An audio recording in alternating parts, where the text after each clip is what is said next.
And so, Glaucon, we have arrived at the conclusion that in the perfect state wives and children are to be in common, and that all education and pursuits of war and peace are also to be common, and the best philosophers and the bravest warriors are to be their kings. That, replied Glaucon, has been acknowledged. Yes, I said, and we have further acknowledged that the governors, when appointed themselves, will take their soldiers and place them in houses such as we were describing, which are common to all and contain nothing private or individual. And about their property you remember what we agreed? Yes, I remember that no one was to have any of the original possessions of mankind. They were to be warrior athletes and guardians, receiving from the other citizens, in lieu of annual payment, only their maintenance, and they were to take care of themselves and of the whole state. True, I said. And now that this division of our task is concluded, let us find the point at which we digressed, that we may return to the old path. There is no difficulty in returning. You implied, then as now, that you had finished the description of the state. You said that such a state was good, and that the man was good who answered to it, although, as now appears, you had more excellent things to relate both of state and man. And you said further that if this was the true form, then the others were false, and of the false forms you said, as I remember, that there were 4 principal ones, and that their defects, and the defects of the individuals corresponding to them, were worth examining. When we had seen all the individuals, and finally agreed as to who was the best and who was the worst of them, we were to consider whether the best was not also the happiest, and the worst the most miserable. I asked you what were the 4 forms of government of which you spoke, and then Polemarchus and Adeimantus put in their word, and you began again, and have found your way to the point at which we have now arrived. Your recollection, I said, is most exact. Then, like a wrestler, he replied, you must put yourself again in the same position, and let me ask the same questions, and do you give me the same answer which you were about to give me then? Yes, if I can, I will, I said. I shall particularly wish to hear what were the 4 constitutions of which you were speaking. That question, I said, is easily answered. The 4 governments of which I spoke, so far as they have distinct names, are first those of Crete and Sparta, which are generally applauded. What is termed oligarchy comes next. This is not equally approved, and is a form of government which teems with evils. Thirdly, democracy, which naturally follows oligarchy, although very different. And lastly comes tyranny, great and famous, which differs from them all, and is the 4th and worst disorder of a state. I do not know, do you, of any other constitution which can be said to have a distinct character. There are lordships and principalities which are bought and sold, and some other intermediate forms of government. But these are nondescripts, and may be found equally among Hellenes and among barbarians. Yes, he replied, we certainly hear of many curious forms of government which exist among them. Do you know, I said, that governments vary as the dispositions of men vary, and that there must be as many of the one as there are of the other? For we cannot suppose that states are made of oak and rock, and not out of the human natures which are in them, and which in a figure turn the scale and draw other things after them. Yes, he said, the states are as the men are, they grow out of human characters. Then, if the constitutions of states are 5, the dispositions of individual minds will also be 5. Certainly. Him who answers to aristocracy, and whom we rightly call just and good, we have already described. We have. Then let us now proceed to describe the inferior sort of natures, being the contentious and ambitious, who answer to the Spartan polity, also the oligarchical, democratical, and tyrannical. Let us place the most just by the side of the most unjust, and when we see them, we shall be able to compare the relative happiness or unhappiness of him who leads a life of pure justice or pure injustice. The inquiry will then be completed, and we shall know whether we ought to pursue injustice, as Thrasymachus advises, or in accordance with the conclusions of the argument to prefer justice. Certainly, he replied, we must do as you say. Shall we follow our old plan, which we adopted with a view to clearness, of taking the state first, and then proceeding to the individual, and begin with the government of honour? I know of no name for such a government other than timocracy, and perhaps timarchy.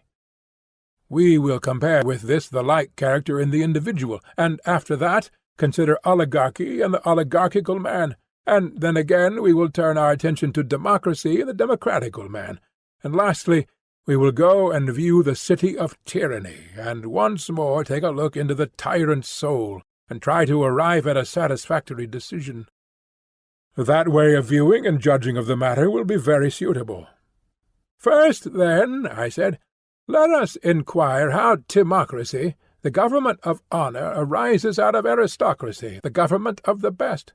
Clearly, all political changes originate in divisions of the actual governing power. A government which is united, however small, cannot be moved. Very true, he said. In what way, then, will our city be moved, and in what manner will the two classes of auxiliaries and rulers disagree among themselves, or with one another? Shall we, after the manner of Homer, pray the Muses to tell us how discord first arose? Shall we imagine them in solemn mockery, to play and jest with us as if we were children, and to address us in a lofty tragic vein, making believe to be in earnest? How would they address us? After this manner. A city which is thus constituted can hardly be shaken, but seeing that everything which has a beginning also has an end, even a constitution such as yours will not last forever, but will in time be dissolved. And this is the dissolution. In plants that grow in the earth, as well as in animals that move on the earth's surface, fertility and sterility of soul and body occur when the circumferences of the circles of each are completed, which in short-lived existences pass over a short space, and in long-lived ones over a long space. But to the knowledge of human fecundity and sterility all the wisdom and education of your rulers will not attain. The laws which regulate them will not be discovered by an intelligence which is alloyed with sense, but will escape them, and they will bring children into the world when they ought not. Now, that which is of divine birth has a period which is contained in a perfect number. But the period of human birth is comprehended in a number in which first increments by involution and evolution, obtaining 3 intervals and 4 terms of like and unlike, waxing and waning numbers, make all the terms commensurable and agreeable to one another. The base of these, with a third added when combined with 5 and raised to the third power, furnishes 2 harmonies, the first a square, which is 100 times as great, and the other a figure having one side equal to the former, but oblong, consisting of 100 numbers squared upon rational diameters of a square, the side of which is 5, each of them being less by 1, or less by 2 perfect squares of irrational diameters, and 100 cubes of 3. Now, this number represents a geometrical figure which has control over the good and evil of births. For when your guardians are ignorant of the law of births, and unite bride and bridegroom out of season, the children will not be goodly or fortunate. And though only the best of them will be appointed by their predecessors, still they will be unworthy to hold their fathers' places, and when they come into power as guardians, they will soon be found to fail in taking care of us, the Muses, first by undervaluing music, which neglect will soon extend to gymnastic, and hence the young men of your state will be less cultivated.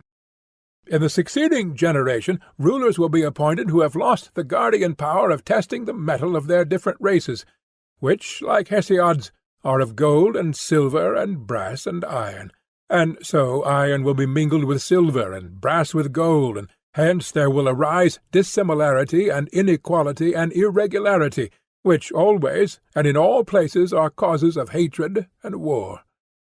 This the Muses affirm to be the stock from which discord has sprung, wherever arising, and this is their answer to us.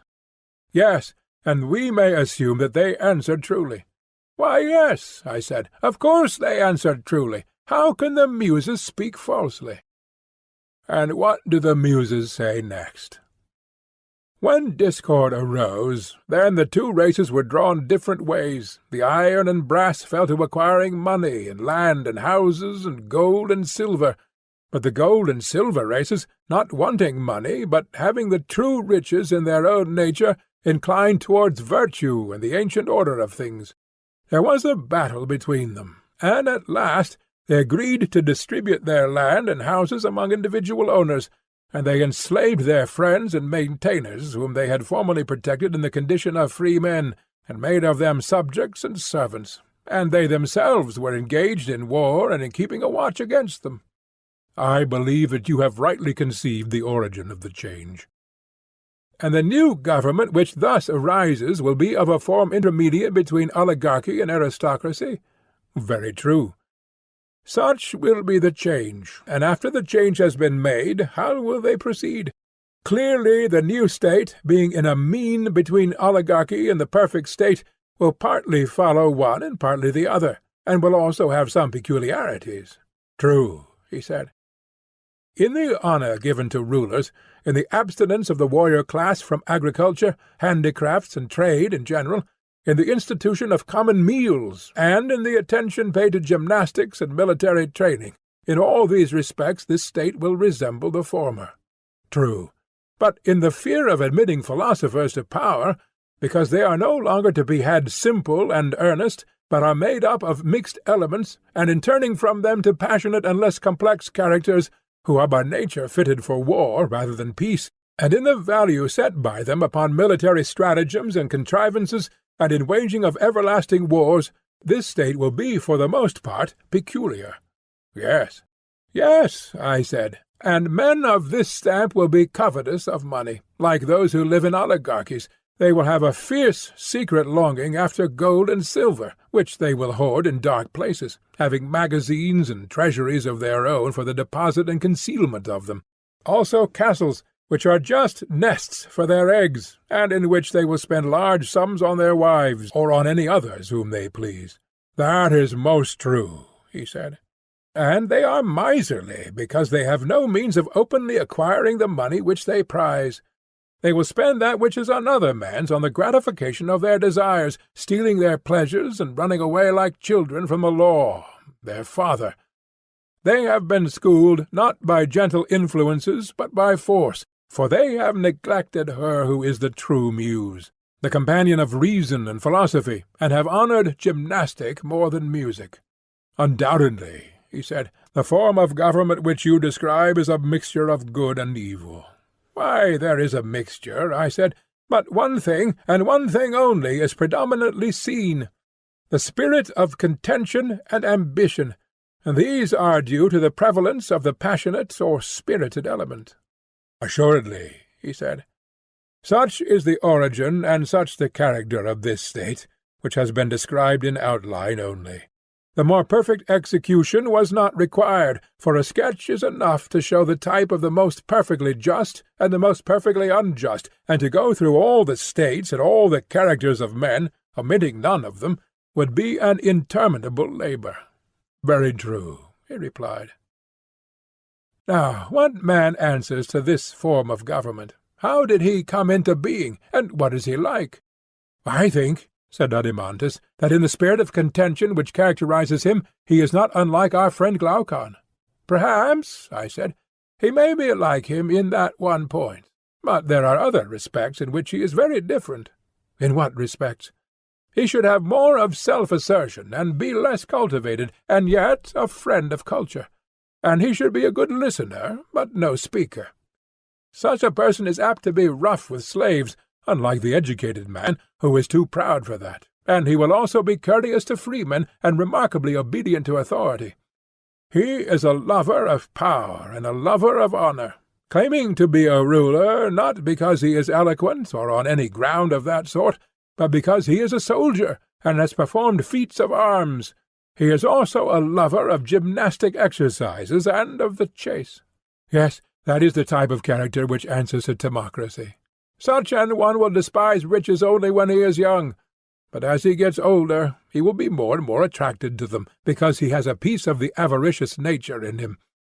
And he is not single-minded towards virtue, having lost his best guardian. "Who was that?" said Adeimantus. "Philosophy," I said, "tempered with music, who comes and takes up her abode in the man, and is the only saviour of his virtue throughout life." "Good," he said. "Such," I said, "is the timocratical youth, and he is like the timocratical state." "Exactly." "His origin is as follows.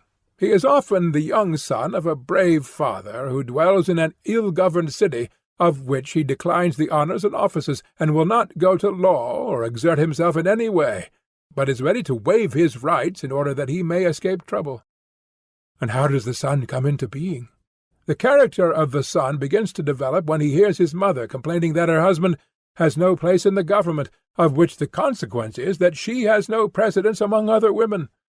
Further, when she sees her husband not very eager about money, and instead of battling and railing in the law courts or assembly, taking whatever happens to him quietly, and when she observes that his thoughts always centre in himself, while he treats her with very considerable indifference, she is annoyed, and says to her son that his father is only half a man and far too easy-going, adding all the other complaints about her own ill-treatment which women are so fond of rehearsing." "Yes," said Adeimantus, "they give us plenty of them, and their complaints are so like themselves."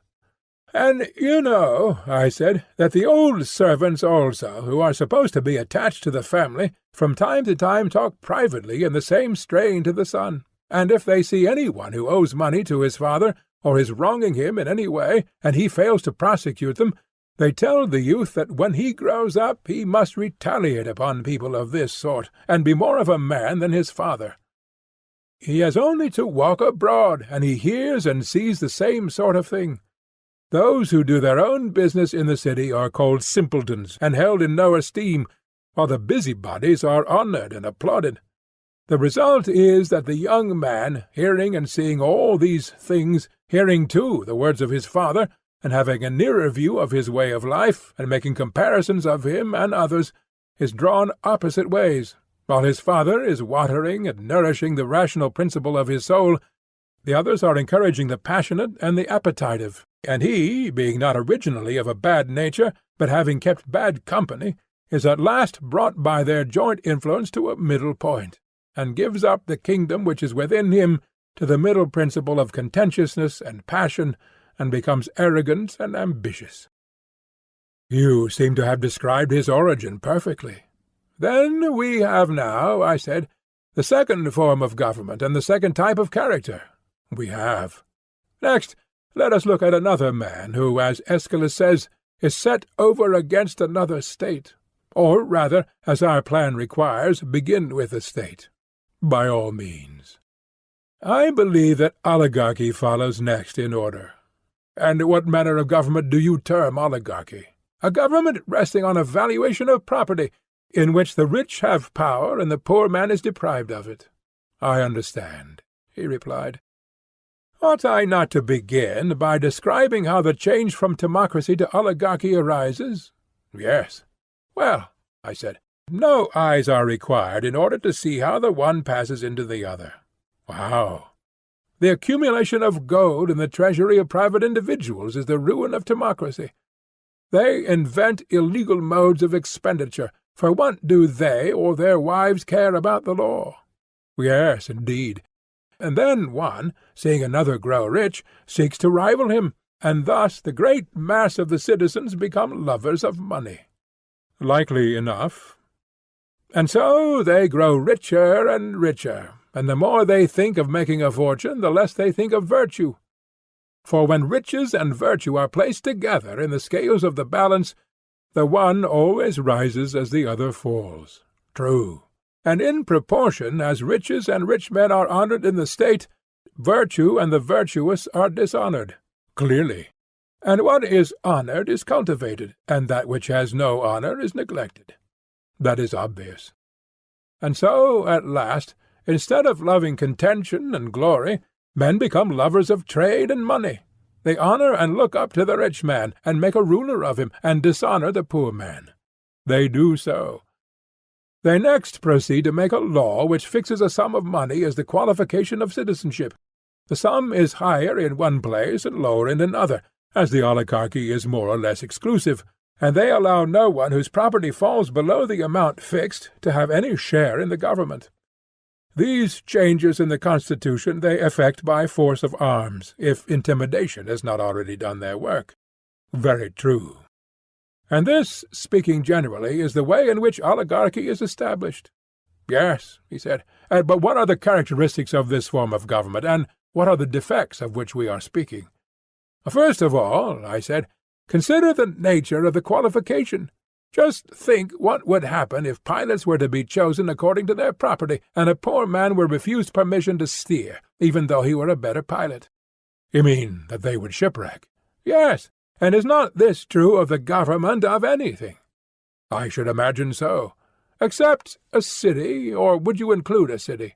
Nay, he said, the case of a city is the strongest of all, inasmuch as the rule of a city is the greatest and most difficult of all. This, then, will be the first great defect of oligarchy? Clearly. And here is another defect which is quite as bad. What defect? The inevitable division. Such a state as not one, but two states, the one of poor, the other of rich men, and they are living on the same spot, and always conspiring against one another. That surely is at least as bad. Another discreditable feature is that, for a like reason, they are incapable of carrying on any war. Either they arm the multitude, and then they are more afraid of them than of the enemy, or if they do not call them out in the hour of battle, they are oligarchs indeed, few to fight as there are few to rule, and at the same time their fondness for money makes them unwilling to pay taxes. How discreditable! And, as we said before, under such a constitution the same persons have too many callings. They are husbandmen, tradesmen, warriors, all in one. Does that look well? Anything but well. There is another evil, which is perhaps the greatest of all, and to which this state first begins to be liable. What evil? A man may sell all that he has, and another may acquire his property. Yet after the sale he may dwell in the city of which he is no longer a part, being neither trader, nor artisan, nor horseman, nor hoplite, but only a poor helpless creature. Yes, that is an evil which also first begins in this state. The evil is certainly not prevented there, for oligarchies have both the extremes of great wealth and utter poverty. True. But think again. In his wealthy days, while he was spending his money, was a man of this sort a whit more good to the state for the purposes of citizenship, or did he only seem to be a member of the ruling body, although in truth he was neither ruler nor subject, but just a spendthrift? As you say, he seemed to be a ruler, but was only a spendthrift. May we not say that this is the drone in the house who is like the drone in the honeycomb, and that the one is the plague of the city, as the other is of the hive? Just so, Socrates. And God has made the flying drones at Amantis all without stings, whereas of the walking drones he has made some without stings, but others have dreadful stings. Of the stingless class are those who in their old age end as paupers. Of the stingers come all the criminal class, as they are termed. Most true, he said. Clearly, then, whenever you see paupers in a state, somewhere in that neighborhood there are hidden away thieves, and cut-purses, and robbers of temples, and all sorts of malefactors. Clearly. Well, I said, and in oligarchical states do you not find paupers? Yes, he said, nearly everybody is a pauper who is not a ruler. And may we be so bold as to affirm that there are also many criminals to be found in them, rogues who have stings, and whom the authorities are careful to restrain by force? Certainly, we may be so bold. The existence of such persons is to be attributed to want of education, ill training, and an evil constitution of the state. True. Such, then, is the form, and such are the evils of oligarchy, and there may be many other evils. Very likely. Then oligarchy, or the form of government in which the rulers are elected for their wealth, may now be dismissed. Let us next proceed to consider the nature and origin of the individual who answers to this state. By all means. Does not the timocratical man change into the oligarchical on this wise? How? A time arrived when the representative of timocracy has a son.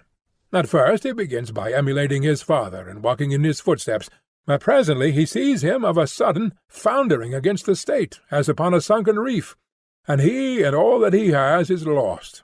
He may have been a general or some other high officer who was brought to trial under a prejudice raised by informers, and either put to death, or exiled, or deprived of the privileges of a citizen, and all his property taken from him.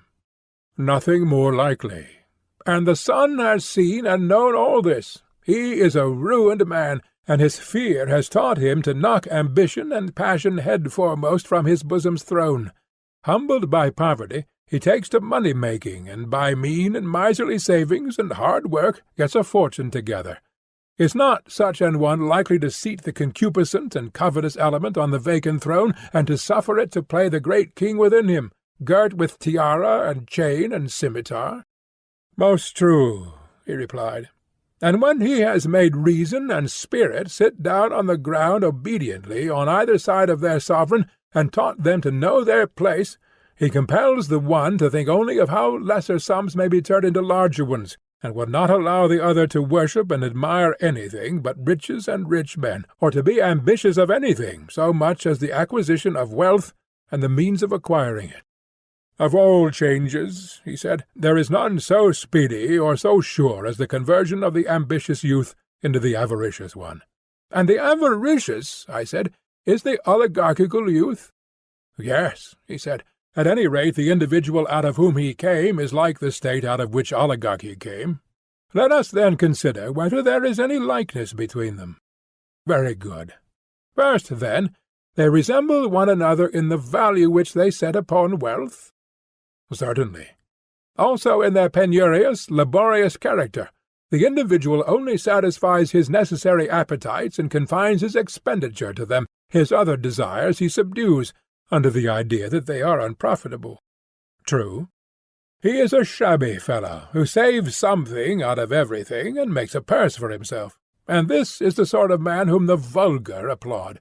Is he not a true image of the state which he represents?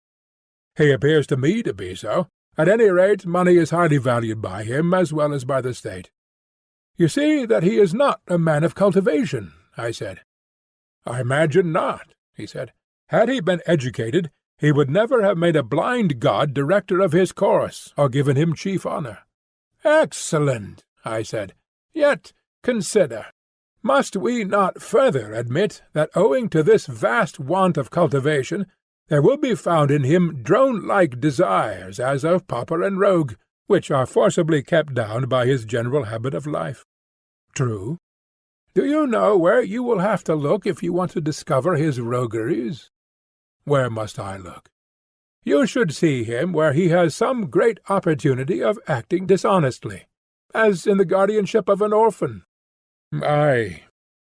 It will be clear enough, then, that in his ordinary dealings, which give him a reputation for honesty, he coerces his bad passions by an enforced virtue, not making them see that they are wrong, or taming them by reason, but by necessity and fear constraining them, and because he trembles for his possessions. To be sure. Yes, indeed, my dear friend. But you will find that the natural desires of the drone commonly exist in him all the same, whenever he has to spend what is not his own. Yes, and they will be strong in him too. That man, then, will be at war with himself. He will be two men, not one.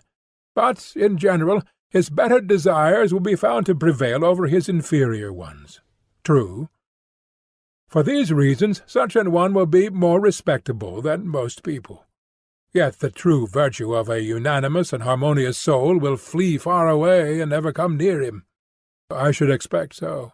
And surely the miser individually will be an ignoble competitor in the state for any prize of victory, or any object of honourable ambition. He will not spend his money in the contest for glory, so afraid is he of awakening his expensive appetites and inviting them to help and join in the struggle. In true oligarchical fashion he fights with a small part only of his resources, and the result commonly is that he loses the prize and saves his money. Very true. Can we no longer doubt, then, that the miser and the money-maker answers to the oligarchical state? There can be no doubt. Next comes democracy. Of this the origin and the nature have still to be considered by us, and then we will inquire into the ways of the democratic man, and bring him up for judgment. That, he said, is our method. Well, I said, and how does the change from oligarchy into democracy arise? Is it not on this wise? The good at which such a state aims is to become as rich as possible, a desire which is insatiable. What then? The rulers, being aware that their power rests upon their wealth, refuse to curtail by law the extravagance of the spendthrift youth, because they gain by their ruin. They take interest from them, and buy up their estates, and thus increase their own wealth and importance. To be sure, there can be no doubt that the love of wealth and the spirit of moderation cannot exist together in citizens of the same state to any considerable extent. One or the other will be disregarded. That is tolerably clear. And in oligarchical states, from the general spread of carelessness and extravagance, men of good family have often been reduced to beggary. Yes, often. And still they remain in the city. There they are, ready to sting and fully armed, and some of them owe money, some have forfeited their citizenship. A third class are in both predicaments, and they hate and conspire against those who have got their property, and against everybody else, and are eager for revolution. That is true. On the other hand, the men of business, stooping as they walk, and pretending not even to see those whom they have already ruined, insert their sting, that is, their money, into some one else who is not on his guard against them, and recover the apparent sum many times over, multiplied into a family of children, and so they make drone and pauper to abound in the state. Yes, he said, there are plenty of them, that is certain. The evil blazes up like a fire, and they will not extinguish it, either by restricting a man's use of his own property, or by any other remedy. What other? One which is the next best, and has the advantage of compelling the citizens to look to their characters. Let there be a general rule that every one shall enter into voluntary contracts at his own risk, and there will be less of this scandalous money-making, and the evils of which we were speaking will be greatly lessened in the state. Yes, they will be greatly lessened. At present, the governors, induced by the motives which I have named, treat their subjects badly, while they and their adherents, especially the young men of the governing class, are habituated to lead a life of luxury and idleness, both of body and mind. They do nothing, and are incapable of resisting either pleasure or pain. Very true. They themselves care only for making money, and are as indifferent as the pauper to the cultivation of virtue. Yes, quite as indifferent. Such is the state of affairs which prevails among them, and often rulers and their subjects may come in one another's way, whether on a journey or on some other occasion of meeting, on a pilgrimage or a march, as fellow soldiers or fellow sailors. Aye, and they may observe the behaviour of each other in the very moment of danger, for where danger is, there is no fear that the poor will be despised by the rich, and very likely the wiry, sunburnt poor man will be placed in battle at the side of a wealthy one, who has never spoiled his complexion, and has plenty of superfluous flesh. When he sees such a one puffing and at his wit's end, how can he avoid drawing the conclusion that men like him are only rich because no one has the courage to despoil them? And when they meet in private, will not people be saying to one another, "Our warriors are not good for much"? Yes, he said, I am quite aware that this is their way of talking. And, as in a body which is diseased, the addition of a touch from without may bring on illness, and sometimes, even when there is no external provocation, a commotion may arise within. In the same way, wherever there is weakness in the state, there is also likely to be illness, of which the occasion may be very slight, the one party introducing from without their oligarchical, the other their democratical allies, and then the state falls sick, and is at war with herself, and may be at times distracted, even when there is no external cause. Yes, surely. And then democracy comes into being after the poor have conquered their opponents, slaughtering some and banishing some, while to the remainder they give an equal share of freedom and power. and this is the form of government in which the magistrates are commonly elected by lot. Yes, he said, that is the nature of democracy, whether the revolution had been effected by arms, or whether fear has caused the opposite party to withdraw. And now what is their manner of life, and what sort of a government have they? For as the government is, such will be the man. Clearly, he said. In the first place, are they not free, and is not the city full of freedom and frankness? A man may say and do what he likes. 'Tis said so, he replied.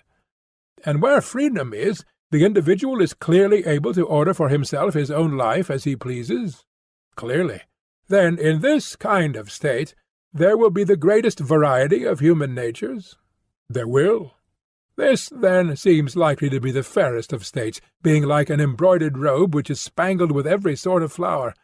And just as women and children think a variety of colours to be of all things most charming, so there are many men to whom this state, which is spangled with the manners and characteristics of mankind, will appear to be the fairest of states. Yes. Yes, my good sir, and there will be no better in which to look for a government. Why?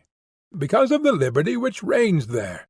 They have a complete assortment of constitutions, and he who has a mind to establish a state, as we have been doing, must go to a democracy as he would to a bazaar at which they sell them, and pick out the one that suits him. Then, when he has made his choice, he may found his state.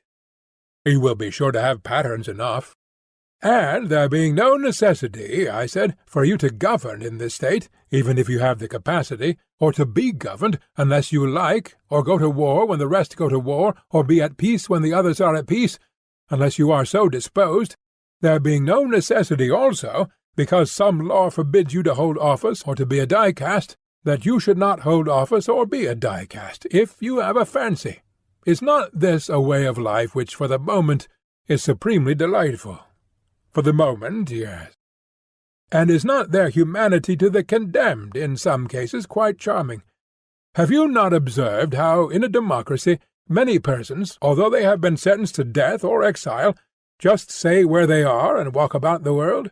The gentleman parades like a hero, and nobody sees or cares. Yes, he replied, many and many a one. See, too, I said, the forgiving spirit of democracy, and the don't care about trifles, and the disregard which she shows of all the fine principles which we solemnly laid down at the foundation of the city, as when we said that, except in the case of some rarely gifted nature, there never will be a good man who has not from his childhood been used to play amid things of beauty, and make of them a joy and a study. How grandly does she trample all these fine notions of ours under her feet, never giving a thought to the pursuits which make a statesman, and promoting to honour any one who professes to be the people's friend. Yes, she is of a noble spirit. These and other kindred characteristics are proper to democracy, which is a charming form of government, full of variety and disorder, and dispensing a sort of equality to equals and unequals alike. We know her well. Consider now, I said, what manner of man the individual is, or rather consider, as in the case of the state, how he comes into being. Very good, he said. Is not this the way? He is the son of the miserly and oligarchical father who has trained him in his own habits? Exactly. And, like his father, he keeps under, by force, the pleasures which are of the spending and not of the getting sort, being those which are called unnecessary. Obviously. Would you like, for the sake of clearness, to distinguish which are the necessary and which are the unnecessary pleasures? I should. Are not necessary pleasures those of which we cannot get rid, and of which the satisfaction is a benefit to us? And they are rightly called so because we are framed by nature to desire both what is beneficial and what is necessary, and cannot help it. True. We are not wrong, therefore, in calling them necessary. We are not.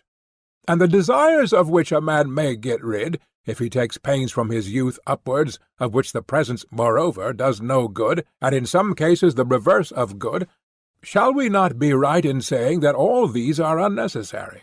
Yes, certainly. Suppose we select an example of either kind, in order that we may have a general notion of them. Very good. Will not the desire of eating, that is, of simple food and condiments, in so far as they are required for health and strength, be of the necessary class? That is what I should suppose. The pleasure of eating is necessary in two ways. It does us good, and it is essential to the continuance of life. Yes, but the condiments are only necessary in so far as they are good for health. Certainly. And the desire which goes beyond this, of more delicate food or other luxuries, which might generally be got rid of, if controlled and trained in youth, and is hurtful to the body and hurtful to the soul in the pursuit of wisdom and virtue, may be rightly called unnecessary. Very true. May we not say that these desires spend, and that the others make money because they conduce to production? Certainly. And of the pleasures of love and all other pleasures the same holds good? True. And the drone of whom we spoke was he who was surfeited in pleasures and desires of this sort, and was the slave of the unnecessary desires, whereas he who was subject to the necessary only was miserly and oligarchical. Very true. Again, let us see how the democratical man grows out of the oligarchical. The following, as I suspect, is commonly the process. What is the process? When a young man who has been brought up as we were just now describing in a vulgar and miserly way has tasted drone's honey, and has come to associate with fierce and crafty natures who are able to provide for him all sorts of refinements and varieties of pleasure, then, as you may imagine, the change will begin of the oligarchical principle within him into the democratical. Inevitably. And as in the city like was helping like, and the change was effected by an alliance from without assisting one division of the citizens, so too the young man is changed by a class of desires coming from without to assist the desires within him, that which is akin and alike again helping that which is akin and alike. Certainly. And if there be any ally which aids the oligarchical principle within him, whether the influence of a father or of kindred, advising or rebuking him, then there arises in his soul a faction and an opposite faction, and he goes to war with himself. It must be so.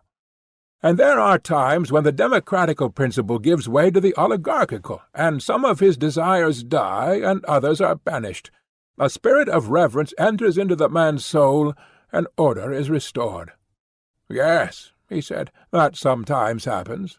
And then again, after the old desires have been driven out, fresh ones spring up, which are akin to them, and because he, their father, does not know how to educate them, wax fierce and numerous. Yes, he said, that is apt to be the way.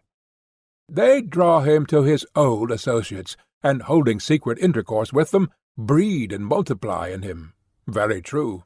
At length they seize upon the citadel of the young man's soul, which they perceive to be void of all accomplishments and fair pursuits and true words, which make their abode in the minds of men who are dear to the gods, and are their best guardians and sentinels. None better. False and boastful conceits and phrases mount upwards and take their place. They are certain to do so. And so the young man returns into the country of the lotus-eaters, and takes up his dwelling there in the face of all men. And if any help be sent by his friends to the oligarchical part of him, the aforesaid vain conceits shut the gate of the king's fastness, and they will neither allow the embassy itself to enter, nor if private advisers offer the fatherly counsel of the aged, will they listen to them or receive them.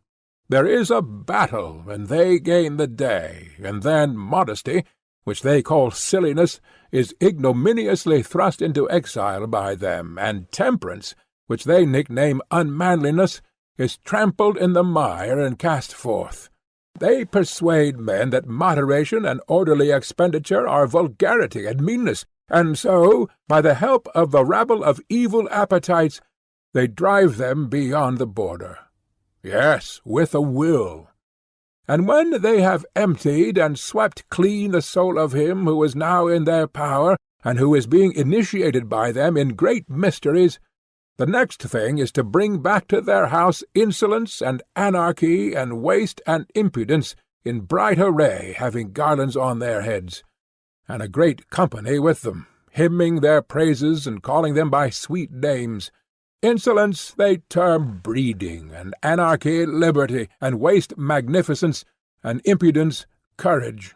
And so the young man passes out of his original nature, which was trained in the school of necessity, into the freedom and libertinism of useless and unnecessary pleasures. Yes, he said, the change in him is visible enough. After this, he lives on, spending his money and labour and time on unnecessary pleasures quite as much as on necessary ones. But if he be fortunate, and is not too much disordered in his wits, when years have elapsed, and the heyday of passion is over supposing that, he then readmits into the city some part of the exiled virtues, and does not wholly give himself up to their successors. In that case he balances his pleasures, and lives in a sort of equilibrium, putting the government of himself into the hands of the one which comes first and wins the turn, and when he has had enough of that, then into the hands of another. He despises none of them, but encourages them all equally. Very true, he said. Neither does he receive or let pass into the fortress any true word of advice. If any one says to him that some pleasures are the satisfactions of good and noble desires, and others of evil desires, and that he ought to use and honour some, and chastise and master the others, whenever this is repeated to him, he shakes his head, and says that they are all alike, and that one is as good as another. Yes, he said, that is the way with him. Yes, I said, he lives from day to day, indulging the appetite of the hour, and sometimes he is lapped in drink and strains of the flute. Then he becomes a water-drinker, and tries to get thin. Then he takes a turn at gymnastics, sometimes idling and neglecting everything, then once more living the life of a philosopher. Often he is busy with politics, and starts to his feet, and says and does whatever comes into his head. And if he is emulous of any one who is a warrior, off he is in that direction, or of men of business, once more in that. His life has neither law nor order, and this distracted existence he terms joy and bliss and freedom, and so he goes on. Yes, he replied, he is all liberty and equality. Yes, I said, his life is motley and manifold, and an epitome of the lives of many. He answers to the state which we described as fair and spangled, and many a man and many a woman will take him for their pattern, and many a constitution and many an example of manners is contained in him. Just so. Let him then be set over against democracy. He may truly be called the democratic man. Let that be his place, he said. Last of all comes the most beautiful of all, man and state alike, tyranny and the tyrant. These we have now to consider. Quite true, he said.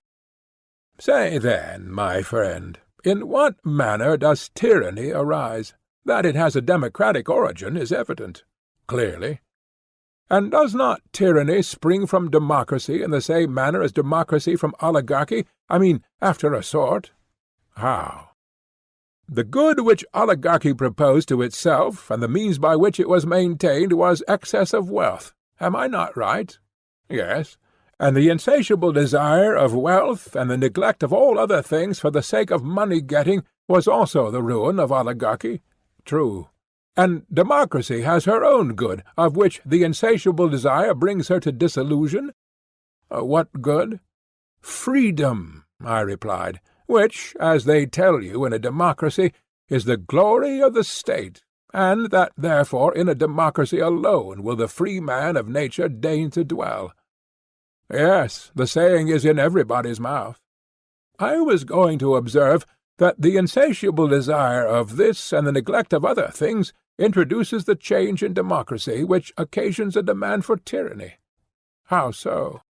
When a democracy which is thirsting for freedom has evil cup-bearers presiding over the feast, and has drunk too deeply of the strong wine of freedom, Then, unless her rulers are very amenable and give a plentiful draught, she calls them to account and punishes them, and says that they are cursed oligarchs. Yes, he replied, a very common occurrence. Yes, I said, and loyal citizens are insultingly termed by her slaves who hug their chains and men of naught. She would have subjects who are like rulers, and rulers are like subjects. These are men after her own heart, whom she praises and honours, both in private and public. Now, in such a state, can liberty have any limit? Certainly not. By degrees, the anarchy finds a way into private houses, and ends by getting among the animals and infecting them. How do you mean? I mean that the father grows accustomed to descend to the level of his sons, and to fear them, and the son is on a level with his father, he having no respect or reverence for either of his parents, and this is his freedom, and the metic is equal with the citizen, and the citizen with the metic, and the stranger is quite as good as either. Yes, he said, that is the way. And these are not the only evils, I said. There are several lesser ones. In such a state of society the master fears and flatters his scholars, and the scholars despise their masters and tutors. Young and old are all alike, and the young man is on a level with the old, and is ready to compete with him in word or deed. And old men condescend to the young, and are full of pleasantry and gaiety. They are loath to be thought morose and authoritative, and therefore they adopt the manners of the young. Quite true, he said. The last extreme of popular liberty is when the slave bought with money, whether male or female, is just as free as his or her purchaser. Nor must I forget to tell of the liberty and equality of the two sexes in relation to each other. Why not, as Aeschylus says, utter the word which rises to our lips? That is what I am doing, I replied, and I must add that no one who does not know would believe how much greater is the liberty which the animals who are under the dominion of man have in a democracy than in any other state. For truly the she-dogs, as the proverb says, are as good as the she-mistresses, and the horses and asses have a way of marching along with all the rights and dignities of free men, and they will run at anybody who comes in their way if he does not leave the road clear for them, and all things are just ready to burst with liberty. When I take a country walk, he said, I often experience what you describe. You and I have dreamed the same thing. And above all, I said, and as the result of all, see how sensitive the citizens become. They chafe impatiently at the least touch of authority, and at length, as you know, they cease to care even for the laws, written or unwritten. They will have no one over them. Yes, he said, I know it too well. Such, my friend, I said, is the fair and glorious beginning out of which springs tyranny. Glorious indeed, he said, but what is the next step? The ruin of oligarchy is the ruin of democracy. The same disease magnified and intensified by liberty overmasters democracy, the truth being that the excessive increase of anything often causes a reaction in the opposite direction, and this is the case not only in the seasons and in vegetable and animal life, but above all in forms of government. True, the excess of liberty, whether in states or individuals, seems only to pass into excess of slavery. Yes, the natural order. And so, tyranny naturally arises out of democracy, and the most aggravated form of tyranny and slavery out of the most extreme form of liberty, as we might expect. That, however, was not, as I believe, your question.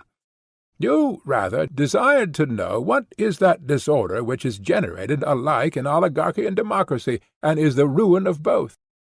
Just so, he replied.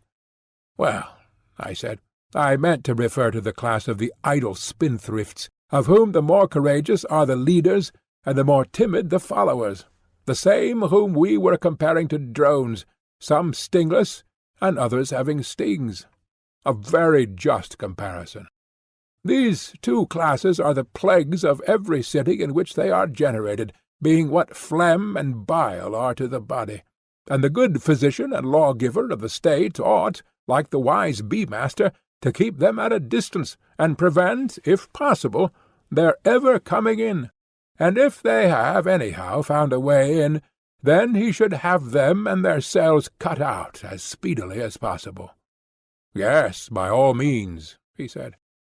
"Then, in order that we may see clearly what we are doing, let us imagine democracy to be divided, as indeed it is, into 3 classes. For in the first place, freedom creates rather more drones in the democratic than there are in the oligarchical state.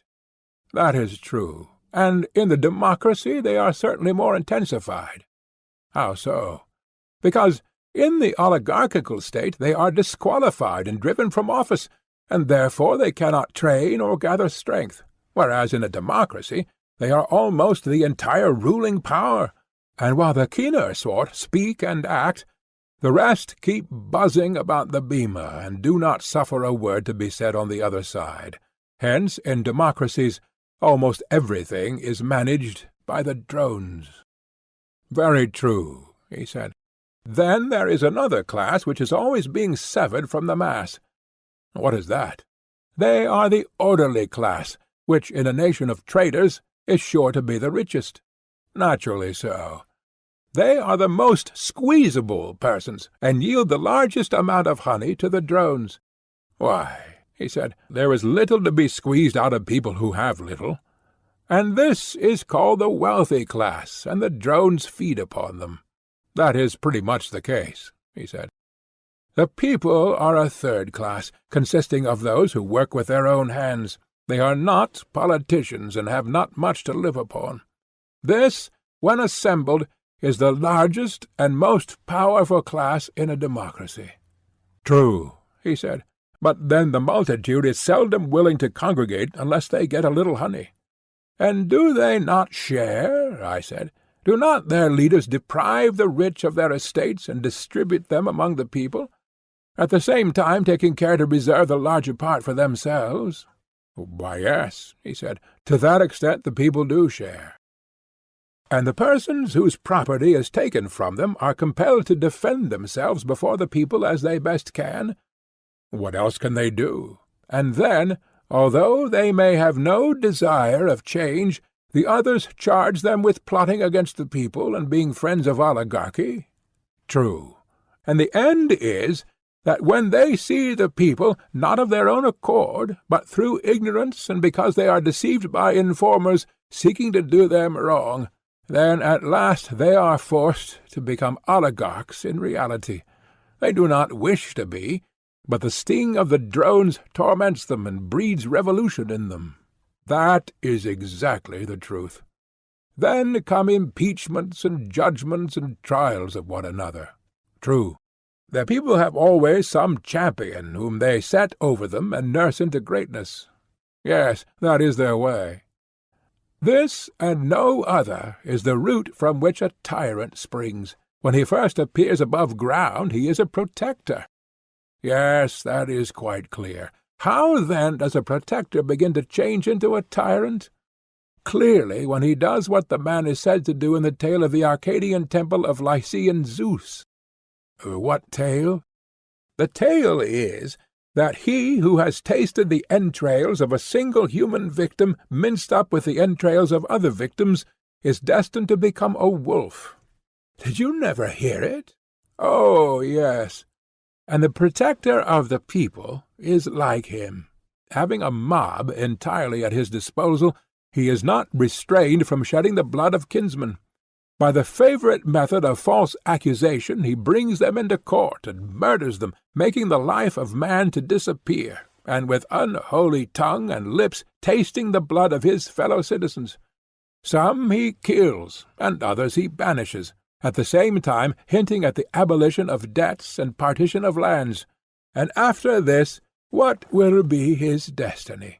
Must he not either perish at the hands of his enemies, or from being a man become a wolf, that is, a tyrant? Inevitably. This, I said, is he who begins to make a party against the rich. "The same. After a while he is driven out, but comes back, in spite of his enemies, a tyrant full grown. That is clear. And if they are unable to expel him, or to get him condemned to death by a public accusation, they conspire to assassinate him." "Yes," he said, "that is their usual way." Then comes the famous request for a bodyguard, which is the device of all those who have got thus far in their tyrannical career. "Let not the people's friend, as they say, be lost to them." Exactly. The people readily assent.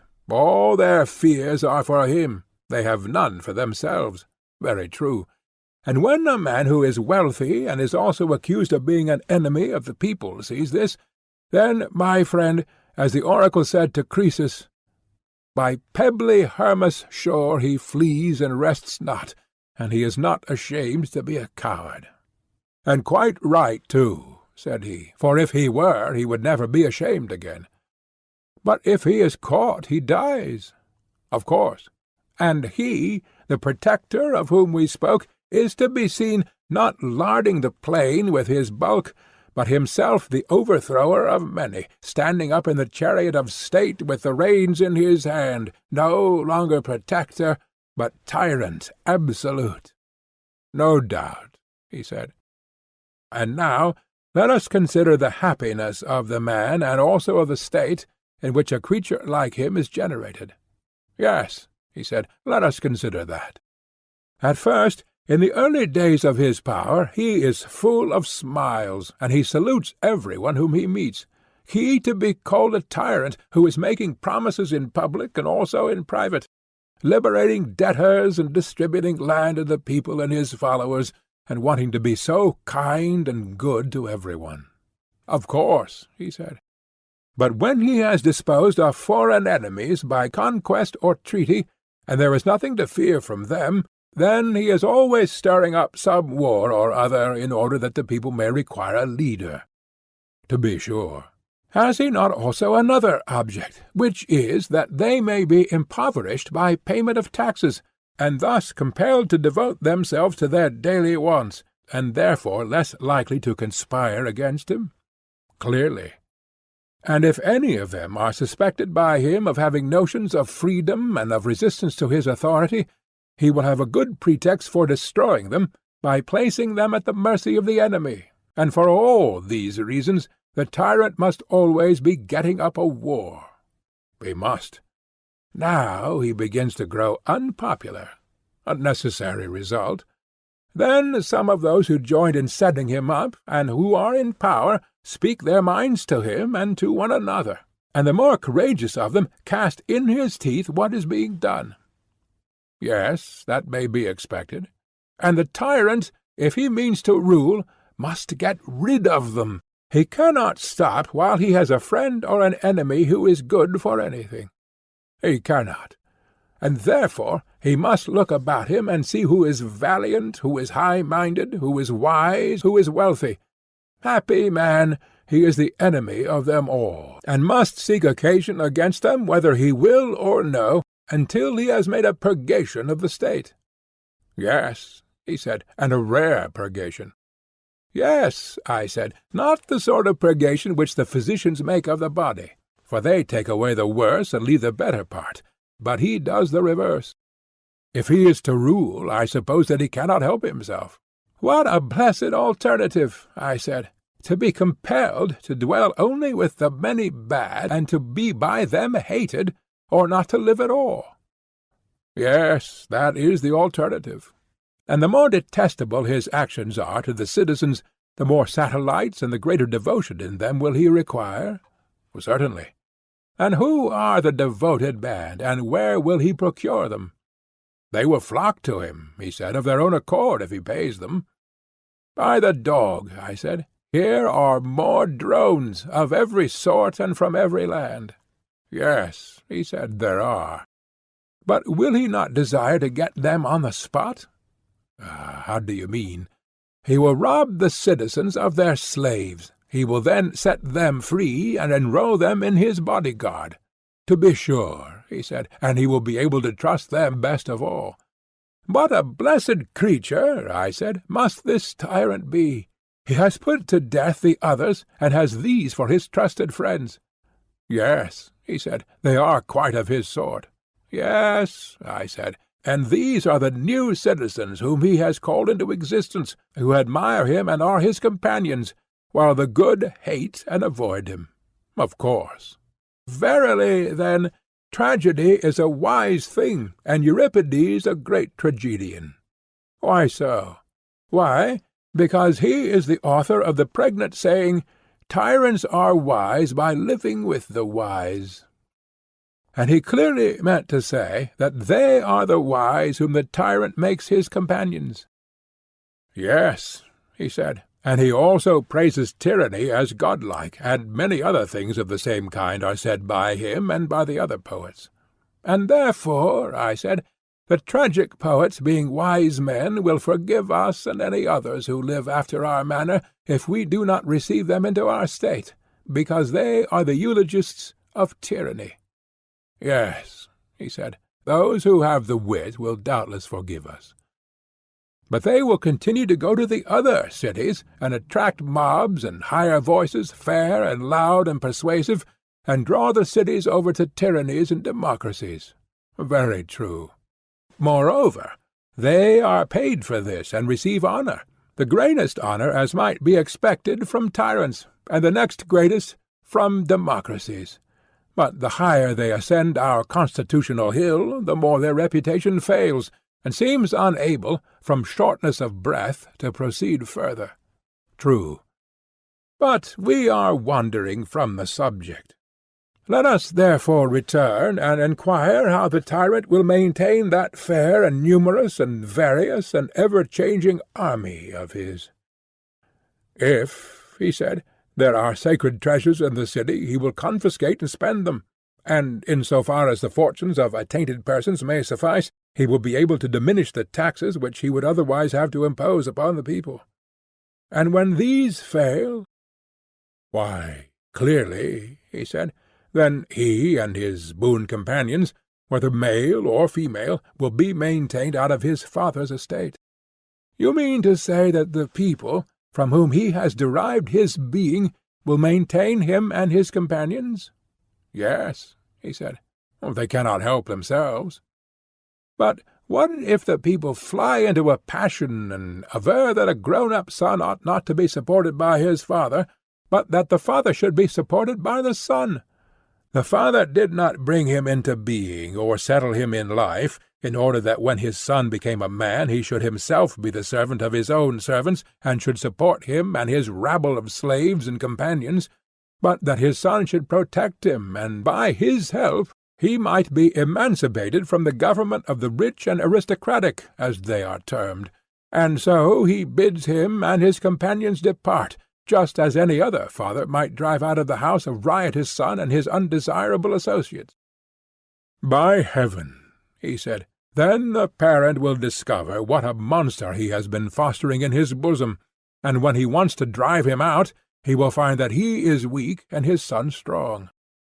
"Why, you do not mean to say that the tyrant will use violence? What, beat his father if he opposes him?" "Yes, he will, having first disarmed him." "Then he is a parricide, and a cruel guardian of an aged parent. And this is real tyranny, about which there can be no longer a mistake. As the saying is, the people who would escape the smoke which is the slavery of free men has fallen into the fire which is the tyranny of slaves. Thus liberty, getting out of all order and reason, passes into the harshest and bitterest form of slavery." "True," he said. "Very well. And may we not rightly say that we have sufficiently discussed the nature of tyranny, and the manner of the transition from democracy to tyranny?" "Yes, quite enough," he said.